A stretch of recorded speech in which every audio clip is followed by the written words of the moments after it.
साल था 2018 जब साउथ अफ्रीका के केप टाउन में भयानक सूखा पड़ा, जिससे डे जीरो की स्थिति आ गई। तब प्रशासन और नागरिकों ने मिलकर इस स्थिति का सामना कैसे करा और कैसे आने वाले 2030 तक यानी लगभग 4 सालों में इंडिया के 21 बड़े शहरों का पानी भी सूख जाएगा। क्या आने वाले 4 सालों बाद इंडिया भी डे जीरो की स्थिति का सामना करेगा? आइए जानते हैं इस वीडियो में। जून 2018 जब नीति आयोग ने यह चेतावनी दी कि 2030 तक इंडिया के 21 बड़े शहरों का पानी पूरी तरीके से खत्म हो जाएगा और 2050 तक इंडिया का पूरा पानी खत्म। पहली नजर में देखें तो इंडिया पानी की कमी वाला देश बिल्कुल नहीं लगता। भारत में दुनिया की लगभग 18% पॉपुलेशन रहती है और फ्रेश वाटर के रिसोर्स केवल 4% है। मतलब पॉपुलेशन ज्यादा और पानी कम। लेकिन असली समस्या सिर्फ इतनी नहीं है। भारत में हर साल बारिश होती है, मानसून आता है, नदियां बहती है, फिर भी संकट क्यों?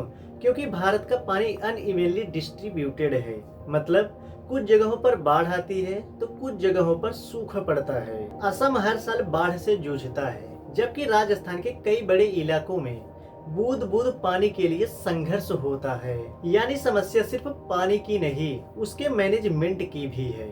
और यहीं से शुरू होती है भारत की सबसे बड़ी गलती। भारत की लगभग 60% खेती और 80% पीने का पानी ग्राउंड वाटर से आता है, यानी धरती के नीचे जमा पानी। हजारों सालों तक ये नेचुरल रूप से रिचार्ज होता रहा, लेकिन पिछले कुछ दशकों से इंसानों ने इसे इतनी तेजी से निकाला कि धरती खाली हो गई।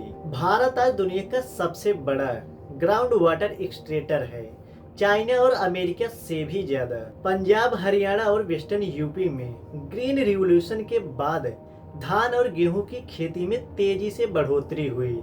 सरकार ने फ्री में बिजली दिया और किसानों ने बोरवेल लगाए और फिर शुरू हुआ अंडरग्राउंड वाटर की अंधाधुन पंपिंग, जहां 1 किलो चावल उगाने में 3000 से 5000 लीटर पानी लगता है। तो सोचिए, जिन इलाकों में नेचुरल रूप से पानी नहीं था, वहां से भी पानी निकाला जा रहा है और कई जगहों पर ग्राउंड वाटर लेवल 1000 फीट से भी नीचे जा चुका है। अब यहाँ पे जो सबसे बड़ा सवाल है, अगर ग्राउंड वाटर पूरी तरीके से खत्म हो जाए तो क्या होगा?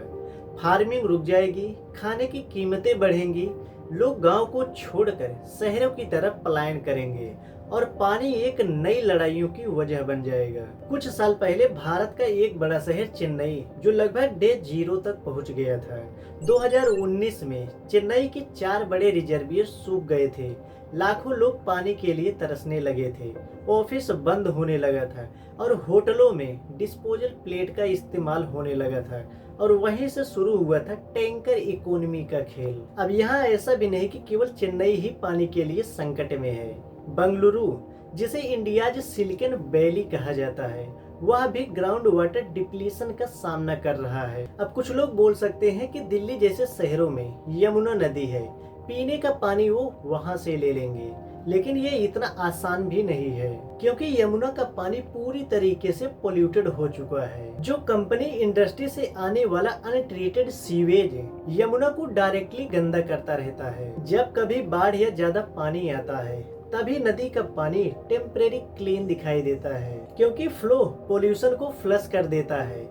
लेकिन रेगुलर कंडीशन में पोल्यूशन फिर से वापस आ जाता है। दिल्ली सेगमेंट में डाउन स्ट्रीम स्ट्रेचेज में पोल्यूशन का लेवल अभी भी सेफ लिमिट से बहुत ज्यादा है, स्पेशली बायोकेमिकल ऑक्सीजन डिमांड और फेकल कैलिफॉर्म, जो पानी की क्वालिटी को बताता है। एक्सपर्ट के मुताबिक फ्लड वाटर और ड्रेन को टेम्परेरी बंद करने से शॉर्ट टर्म के लिए इम्प्रूवमेंट होता है, लेकिन परमानेंट नहीं। 2025 से 26 में गवर्नमेंट ने नया STP, sewer line, upgraded drain tapping और मॉनिटरिंग प्रोजेक्ट पर फोकस किया है, जो दिखाता है कि प्रॉब्लम स्ट्रक्चरल है। सुप्रीम कोर्ट को दिए गए रिपोर्ट के मुताबिक लगभग 4000 करोड़ रुपए खर्च कर दिया गया, लेकिन यमुना आज भी उसी तरीके से गंदी ही है। दिल्ली जल बोर्ड ने 2072 करोड़ रुपए अलग से खर्च किए, जबकि एनडीएमसी और एमसीडी ने भी अलग अमाउंट खर्च किया था। इसके अलावा रिसेंटली दिल्ली गवर्नमेंट ने 1500 करोड़ रुपए फिर से अनाउंस कर दिया है यमुना को साफ करने के लिए। 2026 और 27 में यमुना को साफ करने के लिए ग्रीन बजट में 6,485 करोड़ रुपए एलोकेट किया गया। अगर सीधी भाषा में बोले तो यमुना आज तक इसीलिए साफ नहीं हुआ क्योंकि नाली का सीवेज डायरेक्टली यमुना में जाता है और हर साल नए पैसे आने के बाद भी पोल्यूशन का सोर्स को रोका नहीं गया। इसके अलावा कंक्रीट सिटी ने जमीन को ढक लिया।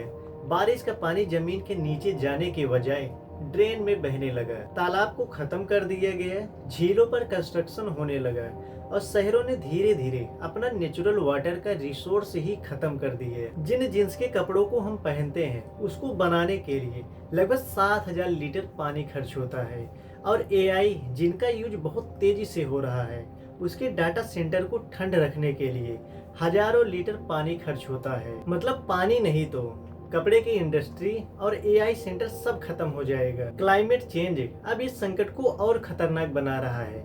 भारत का मानसून धीरे धीरे अनप्रेडिक्टेबल होता जा रहा है। कहीं बहुत ज्यादा बारिश होती है तो कहीं एक बूंद पानी भी नहीं गिरता है। हीट वेव बढ़ रहा है, टेम्परेचर तो रिकॉर्ड तोड़ रहा है। हिमालय की ग्लेशियर जो भारत की कई बड़ी नदियों का सोर्स है अब वो भी धीरे धीरे पिघलने लगा है। शुरुआत में इससे बाढ़ आ सकती है लेकिन लंबे समय बाद नदियों का फ्लो भी रुक जाएगा और फ्यूचर में पानी का संकट और ज्यादा बढ़ जाएगा। क्लाइमेट चेंज ने तो एक बात बिल्कुल साफ कर दिया है कि पानी अब इन्वायरमेंटल इश्यू नहीं रहा, यह इकोनॉमी, पॉलिटिक्स और नेशनल सिक्योरिटी का इश्यू बन चुका है। जब संसाधन कम होने लगते हैं तो संघर्ष भी शुरू हो जाता है। भारत के कई बड़े राज्यों में पानी को लेकर विवाद है। Punjab Haryana water conflict. हर राज्य ज्यादा से ज्यादा पानी चाहता है क्योंकि पानी सिर्फ प्यास नहीं बुझाता है बल्कि एग्रीकल्चर, इंडस्ट्री और पावर जनरेशन के लिए भी यूज होता है। एक्सपर्ट का मानना है कि फ्यूचर में पानी जियोपॉलिटिक्स का सबसे बड़ा हथियार बन सकता है। इसका अंदाजा इस बात से लगाया जा सकता है कि 2006 से 2009 के बीच सीरिया में बहुत ही गंभीर सूखा पड़ा। इस सूखे ने फसलों को खराब कर दिया और बहुत से लोगों की जान चली गई और रूरल एरिया में लोगों की इनकम आधी हो गई। जहां लोग फार्मिंग से जीते थे वहां पर रोजगार खत्म होने लगा और लाखों की संख्या में लोग अपने गांव को छोड़कर शहरों की तरफ माइग्रेट होने लगे। इसी वीक सिचुएशन में आईएसआई ने अपनी जगह बनानी शुरू की। जिस तरह 20वीं सदी तेल के लिए जाना गया और वही 21वीं सदी पानी के लिए भी जाना जा सकता है। अब इसी बीच जैसा कि मैंने शुरू में ही बताया था, जब साउथ अफ्रीका के केप टाउन में सूखा पड़ा था तो वहाँ के पॉलिटिशियन और नागरिकों ने मिलकर इसका सामना कैसे करा था। साउथ अफ्रीका के केप टाउन शहर में जब वाटर लेवल डे 0 तक पहुँच गया, जब शहर के नल पूरी तरीके से सूखने वाले थे, तब सरकार ने बहुत ही सख्त नियम बनाया। सरकार ने अपने लोगों के लिए 50 लीटर पानी प्रतिदिन प्रति व्यक्ति निर्धारित किया, जिसमें पीने का पानी, कपड़े धोना, बर्तन धोना शामिल था। अगर कोई इस लिमिट को पार करता था तो उस पर भारी जुर्माना लगाया जाता था और लोगों ने पानी को रीयूज करना भी सीख लिया था। जैसे शावर लेने के बाद उस पानी को इकट्ठा कर लेना और उस पानी का यूज बर्तन को धुलना और टॉयलेट को फ्लश करने के लिए भी यूज करने लगे थे। होटल और घरों के बाथ टब के प्लग को निकलवा दिया गया। शहर के पाइपों में होने वाले रिसाव को रोकने के लिए प्रेशर मैनेजमेंट जोन बनाया गया। पानी की चोरी को रोकने के लिए नए वाटर मैनेजमेंट डिवाइस लगाए गए। लोगों ने पानी को खुद बचाना शुरू कर दिया। जो पानी की खपत थी 132 लीटर, वो अब घटकर 57 लीटर तक पहुंच गई थी, जिससे डे 0 की डेट बार बार पोस्टपोन होने लगी और 2018 के एंड तक 85% पानी रिजर्व हो गया। अब यहाँ पर कुछ लोग बोल सकते हैं कि हमारे यहाँ बहुत सी नदियाँ हैं, हम उस पानी को सऊदी अरेबिया की तरह डिसैलिनेशन टेक्नोलॉजी से पीने लायक बना लेंगे। ये बात कहने में जितना आसान लग रहा है, इसका खर्चा उतना ही ज्यादा होने वाला है।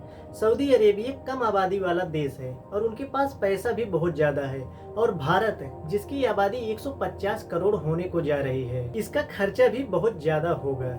एक रिपोर्ट के मुताबिक अगर इंडिया डे 0 तक पहुंच गया तो वह अपनी जीडीपी का 6% लॉस कर देगा। अब यहाँ पे जो सबसे बड़ा सवाल है, क्या कोई ऑप्शन बचा है या फिर नहीं?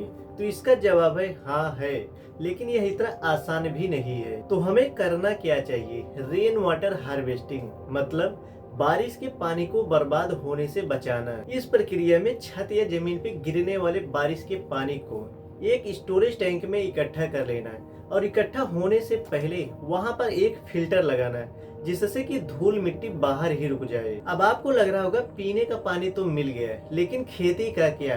खेती तो कोलैप्स कर जाएगी। तो इसका जवाब है नहीं। लेकिन कैसे? ड्रिप सिंचाई करके। अब इसमें होता क्या है, खेतों में पाइप लगाया जाता है और एक मेन पाइप में बहुत से छोटे छोटे पाइप लगे होते हैं, जो पौधों की जड़ों में बूंद बूंद पानी गिराता रहता है, जिससे कि 60% तक पानी की बचत होती है। लेकिन समस्या अभी भी पूरी तरीके से सॉल्व नहीं हुआ है। इंडिया इतना बड़ा आबादी वाला देश है, यहाँ भी प्रति व्यक्ति एक निर्धारित कोटा होना चाहिए, जिसमें नहाने और पीने का पानी भी शामिल होना चाहिए, जिसमें जो पानी को बचाए उसको इंसेंटिव देना और जो पानी को जरूरत से ज्यादा खर्च करे उस पर भारी जुर्माना भी लगाना। अब यहाँ पे जो सवाल है, क्या गवर्नमेंट भी इस संकट से बचाने के लिए कोई उपाय कर रही है? तो इसका जवाब है हाँ। केंद्र सरकार और राज्य सरकारों ने नीति आयोग की रिपोर्ट और उसके निर्देश के अनुसार पानी बचाने के लिए बड़े कदम उठा रही है। नीति आयोग ने पानी के संकट से निपटने के लिए कंपोजिट वाटर मैनेजमेंट इंडेक्स शुरू किया है, जिसके बाद सरकारों ने पानी बचाने के लिए नीतियों में बड़ा बदलाव किए है। यूपी गवर्नमेंट ने अमृत सरोवर योजना शुरू की है, जिसमें पानी को इकट्ठा करके ग्राउंड वाटर को बढ़ाया जा सके। अब यहाँ पे आपको क्या लगता है कि आने वाले कुछ सालों में हम इस संकट से बच पाएंगे?